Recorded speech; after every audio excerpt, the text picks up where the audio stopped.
অ্যান্টিগায় শুক্রবার রাতে ওয়েস্ট ইন্ডিজের বিপক্ষে টেস্টে মাঠে নামতে যাচ্ছে বাংলাদেশ দল। ম্যাচটি বাংলাদেশের জন্য বিশেষ কারণ টেস্ট দলের অধিনায়ক হিসাবে প্রথমবারের মতো নেতৃত্ব দিতে চলেছেন মেহেদী হাসান মিরাজ। এছাড়া অধিনায়কত্ব ছাড়াও ব্যক্তিগত একটি গুরুত্বপূর্ণ মাইল ফলকে পৌঁছাবে তিনি।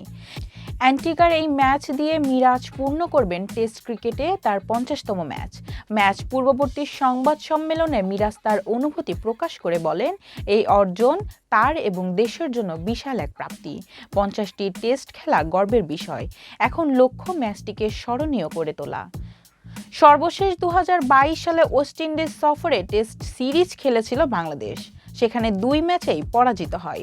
এবার সেই স্মৃতি বদলাতে চান মিরাজ। তার ভাষায় তাদের লক্ষ্য হবে ভালো ক্রিকেট খেলা। আগের সফরে ভালো করতে পারেননি, তবে গত কয়েক বছরে উন্নতির চেষ্টা করেছেন। এবার জয়ের জন্য সবাই মিলে পারফর্ম করতে হবে। অ্যান্টিগার মাঠে বাংলাদেশের পারফরমেন্স এখন পর্যন্ত তেমন ভালো নয়, তবে এবার প্রস্তুতিতে কোনো ঘাটতি রাখেনি দল। মিরাজ বলেন, প্রায় 10 দিন ধরে অনুশীলন করেছেন, একটি প্রস্তুতি ম্যাচও খেলেছেন। সবাই নিজেদের প্রস্তুতি করেছে। আশা করেন দলগতভাবে খেলতে পারলে তারা ভালো ফল পাবেন।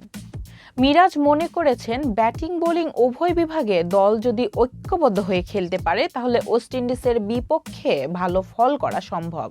তাদের ব্যাটসম্যান এবং বোলারদের সবার পারফর্ম করতে হবে। আত্মবিশ্বাস আছে দল ভালো করবে। এবারে অ্যান্টিগায় ভাগ্য বদলানোর লক্ষ্য নিয়ে মাঠে নামবেন বলেন তিনি। বাংলাদেশ দল কি পারবে মিরাজের নেতৃত্বে অ্যান্টিগায় নতুন ইতিহাস গড়তে?